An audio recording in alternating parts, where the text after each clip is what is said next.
In today's video, I am breaking down all of Utah's ski areas so that you can decide which one is best for you. First, we're gonna start in southern Utah with Brighton Head Ski Resort. As someone who has skied the majority of Utah ski areas, I'm gonna tell you what I like and what I didn't like about Brighton Head. What I love about Brighton Head is that it has this amazing red rock. It is absolutely gorgeous, and you're really close to Cedar Break National Park. So when it snows up there, you get like these white-capped mountains on these red rocks. What I don't like about Brighton Head is that it's really flat. So for someone who is an advanced or an expert skier or snowboarder, you're gonna get really bored with Brighton Head because it doesn't have a lot of steep terrain. It is best for people who are beginner skiers and intermediate skiers and snowboarders. The base of Brighton Head sits at 9,600, which is one of the highest bases in all of Utah compared to the other ski resorts. And the highest peak is 11,307 feet. So when you get to the summit, you're at 11,000 feet, which is crazy because you're in southern Utah and it doesn't feel like it. Brighton Head has 8 chairlifts, it has 71 runs, and it has about 650 acres. The nearest airport, I'm gonna say you're about 4.5 hours from Salt Lake City International Airport, and you're about 3 hours from Las Vegas. So you're actually closer to fly into the Las Vegas airport and then head up to Cedar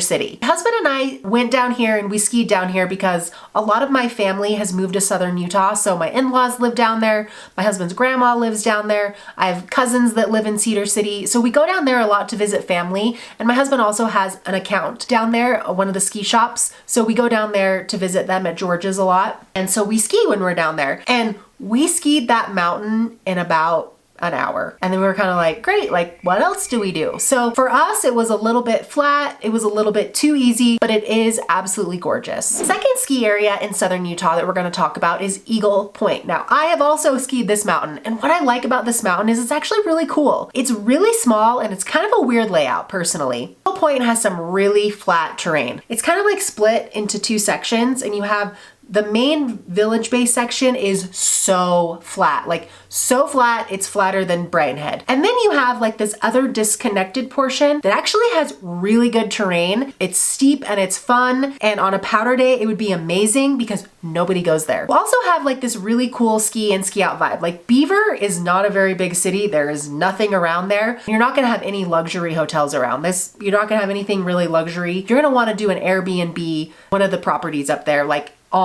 in the mountain. I think that would be really fun. I think that would be a really good time. Get a bunch of people together and stay at one of the properties up there because it's a smaller resort and it just doesn't get that busy. Have 5 ski runs, and then you also have a shuttle that takes you from that disconnected piece. So you've got like the really easy side and then you have the more difficult side. And in order to get from this side back to this side, you have to take a shuttle back. 5 or 6 lifts. 40 runs. They're probably 3.5 hours, 4 hours from Las Vegas. They're a 6-hour drive from Phoenix, Southern California. So we stayed there and we stayed at a hotel in Beaver. The people that were actually in the hot tub with us were from Southern California, and people from Las Vegas come there all the time. I definitely think a lot of people from Southern California, Las Vegas come to Eagle Point. Let's jump up to northern Utah. Let's go to my hood, Park City. I've lived here for 37 years. Park City, if you don't know, used to be 2 separate resorts. It used to be Park City Mountain and it used to be Canyons. Then Vail bought Park City and combine the mountains together. So now you have a total of 7,300 skiable acres,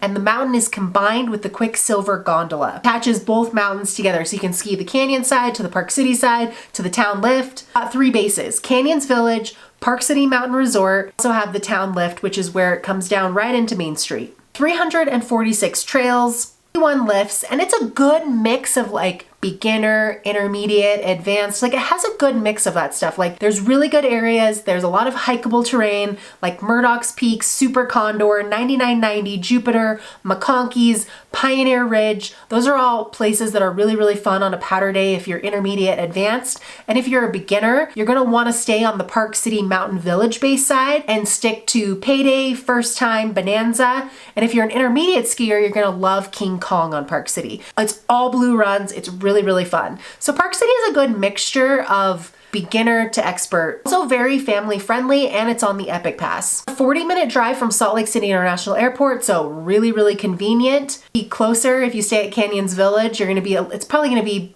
40 minutes if you're staying in Main Street or Mountain Village side, and maybe only 35 if you're staying at Canyons. 30 minutes from the Heber Valley Airport where all the private planes come into. Looking for specific ski in, ski out places at Park City, you definitely want to check out Old Town, the Canyons Village, City Mountain Resort Base Village, or if you really want to have a big house and you have snowboarders in the family, you want to check out the Colony. That's going to be something similar to Deer Valley. It allows snowboarders, obviously. Next one that we're going to talk about is Deer Valley. So some huge news that just happened is Deer Valley is now going to be operating the Mayflower. If you haven't heard, the Mayflower was going to be this brand new ski area coming to Park City, basically. They entered into an operational agreement with Deer Valley, so the Mayflower is now part of Deer Valley. So we all have to kind of stop calling it the Mayflower and get used to calling it Deer Valley. Deer Valley is perfect if you like luxury. If you love to have like the most fanciest ski gear. If you like to eat lobster for lunch. If you want like 5-star hotel, 5-star ski service, 5-star ski experience, they have perfect groomers. I was on a gondola up to Park City because Deer Valley is not open at this current moment in time because we're still early in the season. They were here from Connecticut and started talking. They're the ones that actually spurred the inspiration for this video because I just started going, they were trying to figure out Utah. They had never skied Utah before. They were used to going to Wyoming and they were used to going to Colorado, but this was their first time in Utah. And they said, hey, where would you go? And I was like, on skis? If I was skiing, I would Deer Valley because I'm an intermediate skier and Deer Valley is perfect. Groomers time 100% of the time, but Deer Valley also has like some great terrain if you are a really good skier. Like up at Empire Pass, they've got the chutes, and with all the new expanded terrain they're going to be adding, like it's going to be amazing. Deer Valley, if you want to feel like luxury, if you like Aspen, if you like Vail, is also skiers only. So if you don't want to be around snowboarders, if you want total ski in, ski out, luxurious ambience, wear the finest ski clothes on the planet, you want to look decked out in your ski gear, this place that you go. It won ski resort in the world 11 times in a row. With this new expansion, when it combines, it's going to have a new base area. It's going to have 16 new lifts for a total of 37 chairlifts as a whole. It's going to have a 10-person gondola. There's going to be the new village portal, which will be the Mayflower where the Xtel development is going in. You're going to have a total of 238 runs with this new expansion. The total amount of acres is going to increase to 5,726 skiable acres. Got different sections of Deer Valley. You have Lower Deer Valley, which is Snow Park. You have Upper Deer Valley, which is Silver Lake. You have Empire Pass, which is Montage. You have Deer Crest, which is like St. Regis and Founder's Place. And you have the Deer Crest Gondola. You're gonna have that new base portal where Marcella is going in and where Velvier is going in. If you see something for $3.5 million, that's a lot. That is either going to be Marcella or Velvier. Those are both private clubs. Each are different. I've done a video about Velvier if you want to go check it out. There's also going to be a new Tiger Woods golf course going along with Marcella. So Marcella is more for people who want to golf. Velvier is for more people that are wellness focused and sound bowls and fitness and luxurious wellness. Like your house is decked out with smart technology to help you breathe better. And there's like a Jarvis AI. The base area of Deer Valley is 6,700 feet, sits at 6,700 feet. And the summit of Deer Valley is 8,100 feet. Empire Pass is 9,570 feet. Moving on down to Provo/Heber. So wedged in between the Heber Valley and Provo sits a mountain called Sundance, which is always in Park City and Deer Valley's shadow. But Sundance is an amazing resort. It's a lot smaller. It used to be owned by Robert Redford until he sold it. Sundance and the Sundance Film Festival. I remember when I was a kid, my mom used to take me to Easter brunch at Sundance every single year. Sundance is really, really beautiful and it's smaller. It's not as crowded as Park City or Deer Valley or any other resorts. You are really close to the private airport of Heber. You're also close to the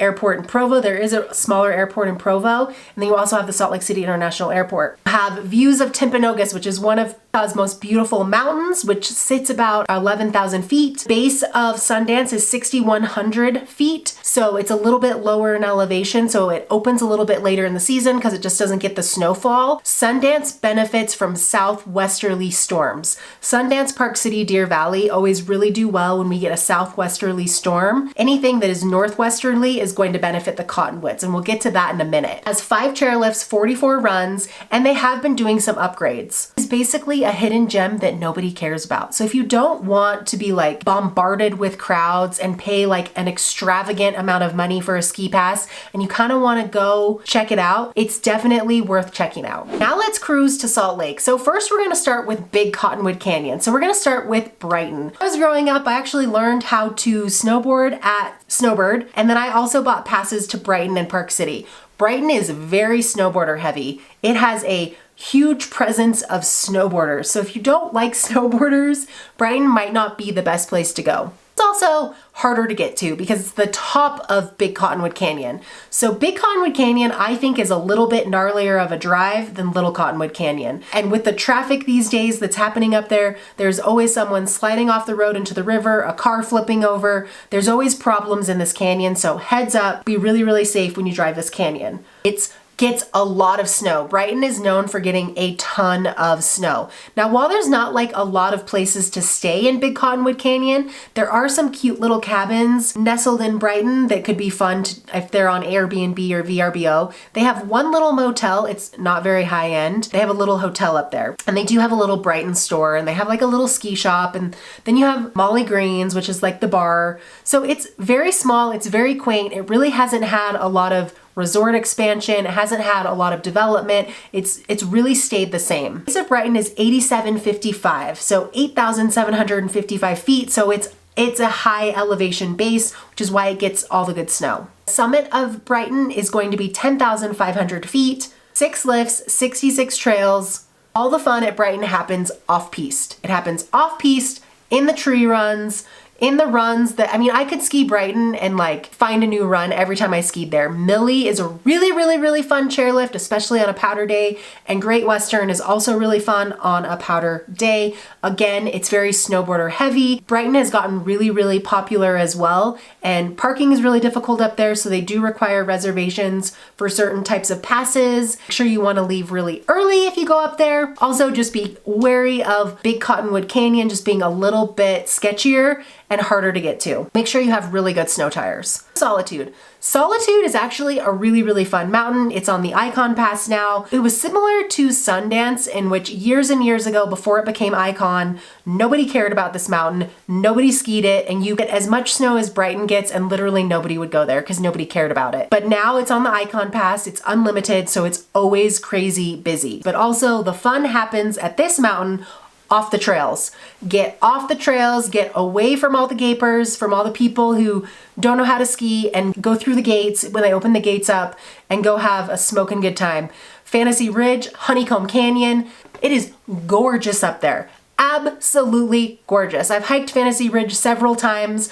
I'm a very good snowboarder. I'm very expert, and I will tell you that hiking Fantasy Ridge was the scariest hike I've ever done. It was cheek puckering. You are like climbing up a ridge. There's like a rope that you have to cross. Like, it is not for beginners whatsoever. Solitude has a good mix of like intermediate expert terrain. There's good areas for learning, like Moonbeam is really flat. Like, there's certain parts of Solitude that are really flat, but then when you like do all the hikes where you have to like hike and go out the gates and drop into like the backside where all the fun happens is when they drop all the gates and you're going up there. That stuff is really, really gnarly, and it's very extreme. And I'm a good rider. It's some fun skiing. If you are a snowboarder that is regular, the traverses at Solitude, you're gonna hate them. You're gonna have a horrible time. You're gonna be hiking out of a lot of stuff because it gets really, really flat. You get this amazing run and then it gets really flat. If you're a goofy snowboarder, you're gonna be lucky because all your traverses are basically on your toe edge and you won't be sliding down the mountain, and you'll be able to start higher up on the mountain. It's also easier to traverse on a snowboard on toe side than it is heel side. So that's one thing that I noticed that really bothered me, was that I was like, gosh, this mountain is awesome, but it sucks for regular snowboard riders. Like, if only I was goofy, it'd be so much easier to traverse and get to the places that I want to a little bit easier. The summit at Solitude is 1,488 feet. The base is 7,994, so you're just slightly under Brighton because Solitude is just before Brighton. You have 8 chairlifts, 77 trails, and again, remember the parking situation, they do require reservations, and you're in Big Cottonwood Canyon, so getting up there can be a little bit gnarlier. Going home can also be a little bit gnarlier because people forget I don't know, they drive up there in their rental cars, or they just have too much to drink at lunch or whatever's happening. It's just the Big Cottonwood Canyon can be a little bit scary driving there and driving home. Personal experience. And it's gotten worse over the years. It didn't used to be like that. Like 10, 12 years ago, used to go up there all the time. There was no problem. Now, because Utah's so popular, it's crazy. The Cottonwood Canyons are crazy. So next on our list is Snowbird. Snowbird is going to be up Little Cottonwood Canyon, and it's basically going to be Solitude's twin. If you were to compare like Big Cottonwood Canyon, it goes Solitude Brighton.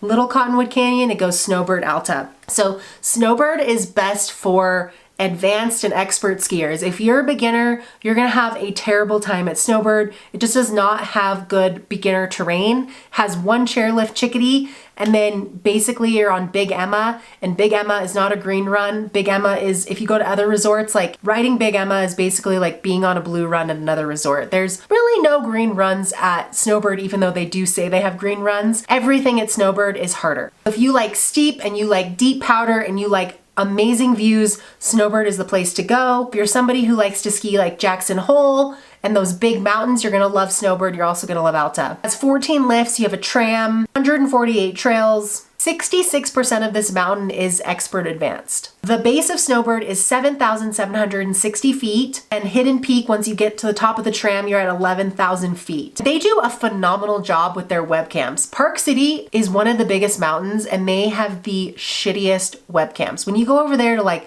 look at the snow stake or to like see what's happening, it's like you guys have this huge mountain and you put the webcams in the weirdest spots. Like you can go to YouTube and look at Brighton's parking lot, Solitude's parking lot. Solitude and Brighton stream all their webcams on YouTube, so you can go and look how crazy is the parking lot. Next on the list is Alta. Alta is another resort that is for skiers only. So similar to Deer Valley in the fact that it only allows skiers. However, Alta is very similar to Snowbird in the fact that it's a very big mountain vibe, steep and deep. It is for people who are intermediate to expert riders. There's not a lot of beginner terrain over here. Alta is like this classic ski vibe. They really embrace like old school skiing and like how it's evolved over time. It's really the place that you go if you love skiing and you're a ripping skier and you like to ride powder and you want to have amazing views of the mountains. Like Snowbird, it has some of the most beautiful views. Little Cottonwood Canyon is gorgeous.